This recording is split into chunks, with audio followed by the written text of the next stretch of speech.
ADM Naveen Babu മരിക്കാനിടയായ സംഭവത്തിൽ അന്വേഷണ report ഇപ്പോൾ പുറത്തു വന്നിരിക്കുകയാണ്.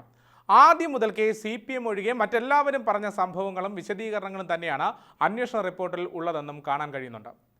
യാത്രയയപ്പ് ചടങ്ങിൽ PP ദിവ്യ താൻ അവതരിപ്പിക്കുന്ന കാര്യം റെക്കോർഡ് ചെയ്യണമെന്ന നിർദ്ദേശം നൽകിയിരുന്നുവെന്നാണ് റിപ്പോർട്ടിൽ പറയുന്നത്.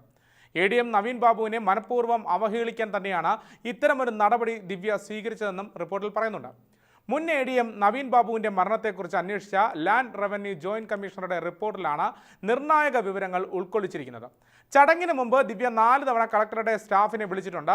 ഇതിൽ തന്നെ അസ്വാഭാവികതകൾ ഏറെയാണെന്ന കാര്യവും കൂട്ടിച്ചേർക്കുന്നുണ്ട്. ഇത്തരമൊരു രംഗം ഇവിടെ ഉണ്ടാകണം, അല്ലെങ്കിൽ അവിടെ ആ സാഹചര്യത്തിൽ ഇത്തരമൊരു രംഗം ഉണ്ടാകണമെന്ന പൂർണ്ണ ബോധ്യത്തോടു കൂടി തന്നെയാണ് PP ദിവ്യ കളക്ടറേറ്റിൽ ചടങ്ങിൽ പങ്കെടുത്തതെന്നും വ്യക്തമാണ്. പരിപാടി ചിത്രീകരിക്കാൻ ആവശ്യപ്പെട്ടതും വീഡിയോ കൈപ്പറ്റിയതും ദിവ്യയാണെന്നാണ് കണ്ണൂർ വിഷൻ പ്രതിനിധികൾ നൽകിയ മൊഴിയിൽ പറയുന്നത്. ഇത്രയേറെ ആസൂത്രണം നടത്തിയിട്ടും വഴിയെ പോയപ്പോൾ പരിപാടിക്കെത്തി എന്നതായിരുന്നു ദിവ്യയുടെ പ്രസംഗവും പ്രതികരണവുമൊക്കെ. പെട്രോൾ പമ്പ് അനുമതിക്കായി നവീൻ ബാബു കൈക്കൂലി വാങ്ങിയതിന് ഒരു തെളിവുമില്ലെന്നാണ് റിപ്പോർട്ടിലെ കണ്ടെത്തൽ. നവീൻ ബാബു ഒരു പെട്രോൾ പമ്പിന് അനുമതി നൽകിയ വഴി എങ്ങനെയുള്ളതാണെന്ന് തനിക്കറിയാമെന്നായിരുന്നു ദിവ്യ അന്ന് പറഞ്ഞു വെച്ചത്. എന്നാൽ ആ സമയം ADM നവീൻ ബാബുവിൻ്റെ മുഖം ശ്രദ്ധിച്ചാൽ അദ്ദേഹം അങ്ങേയറ്റം അസ്വസ്ഥനായിരുന്നുവെന്ന് നമുക്ക് കാണാൻ കഴിയുന്നുണ്ട്. മനം നൊന്ത് ആത്മഹത്യ ചെയ്ത നവീൻ ബാബുവിൻ്റെ ആത്മാവിനോട് പോലും PP ദിവ്യ മര്യാദ കാണിച്ചിട്ടില്ല എന്ന് പറയേണ്ടി വരും. വഴിയിൽ കൂടി പോയപ്പോൾ ഈ ചടങ്ങിൽ പങ്കെടുത്താണെന്ന് അന്ന് ദിവ്യ നൽകിയ മറുപടി ആവർത്തിച്ചിരുന്നു. വേറെ ദുരുദ്ദേശം ഒന്നും തന്നെ ഉണ്ടായിരുന്നില്ല എന്നും തീർത്തും ആകസ്മികമായ ഒന്നായിരുന്നു അതെന്നും ദിവ്യ പിന്നീട് പലതവണ പറയുകയും ചെയ്തിട്ടുണ്ട്. എന്നാൽ 14/10/2024 വിവാദ യാത്രയപ്പിൽ നവീൻ ബാബുവിനെ PP ദിവ്യ പരസ്യമായി അധിക്ഷേപിച്ചത് ഒരു ആകസ്മിക സംഭവം മാത്രമായിരുന്നില്ല എന്നാണ് ലാൻഡ് റവന്യൂ ജോയിന്റ് കമ്മീഷണറുടെ അന്വേഷണ റിപ്പോർട്ടിൽ തെളിയുന്നത്. ആദ്യം യാത്രയയപ്പ് നിശ്ചയിച്ചത് 11-നായിരുന്നു. അന്ന് അവധി പ്രഖ്യാപിച്ചതിനാൽ ചടങ്ങ് മാറ്റിവെക്കുകയായിരുന്നു. അന്ന് PP ദിവ്യ കളക്ടറെ പലതവണ വിളിച്ചിരുന്നു.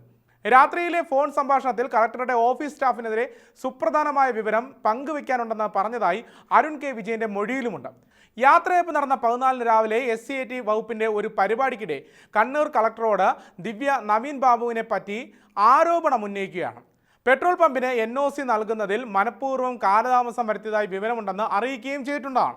പരാതി ഉണ്ടെങ്കിൽ തരാൻ ആവശ്യപ്പെട്ടാൽ തെളിവ് തൻ്റെ പക്കലില്ലെന്ന് ദിവ്യ പറയുകയും ചെയ്യുന്നു. പക്ഷേ വിഷയം വിടില്ലെന്ന് ദിവ്യ പറഞ്ഞതായി കളക്ടർ പറയുകയും ചെയ്തിട്ടുണ്ട്. ഇതെല്ലാം മൊഴിയിൽ രേഖപ്പെടുത്തിയതാണ്.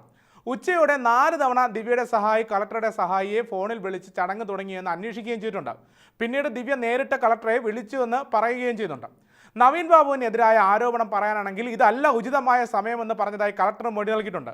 എന്നിട്ടും ദിവ്യ ചടങ്ങിലെത്തുകയുണ്ടായി. ദിവ്യ മാത്രമല്ല, ദിവ്യ ആവശ്യപ്പെട്ടതനുസരിച്ച് പ്രാദേശിക ചാനലായ കണ്ണൂർ വിഷൻ പ്രതിനിധികളും ക്യാമറയുമായി അവിടെ എത്തുകയുണ്ടായി. ദിവ്യ പറഞ്ഞതുകൊണ്ട് മാത്രമാണ് ഷൂട്ട് ചെയ്യാനെത്തിയതെന്ന് കണ്ണൂർ വിഷൻ പ്രതിനിധികളുടെ മൊഴിയും രേഖപ്പെടുത്തിയിട്ടുണ്ട്. പിന്നെ നടന്നത് നമ്മളെല്ലാം കണ്ടതാണ്. പരിപാടിക്ക് ശേഷം ദിവ്യ ആവശ്യപ്പെട്ട പ്രകാരം വീഡിയോ ഫുട്ടേജ് കൈമാറിയെന്നും ചാനൽ പ്രതിനിധികൾ വെളിപ്പെടുത്തുകയുണ്ടായി.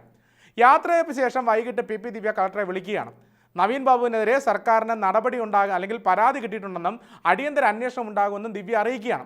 ഇത്രയൊക്കെ സംഭവിച്ചിട്ടും ദിവ്യ നൽകിയ മൊഴി, അതായത് ഈ ലാൻഡ് റവന്യൂ ഡിപ്പാർട്ട്മെന്റിലെ അല്ലെങ്കിൽ ഈ മൊഴിയെടുക്കാൻ വന്ന ഉദ്യോഗസ്ഥർക്ക് നൽകിയ മൊഴിയും വളരെയധികം പ്രധാനപ്പെട്ടതാണ്.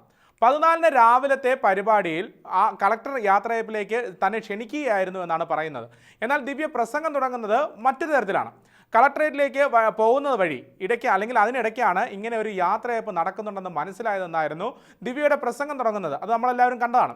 എന്നാൽ ദിവ്യയെ താനടക്കം ആരും യാത്രയയപ്പിലേക്ക് ക്ഷണിച്ചിരുന്നില്ലെന്ന് കളക്ടർ വ്യക്തമാക്കിയിരുന്നതാണ്.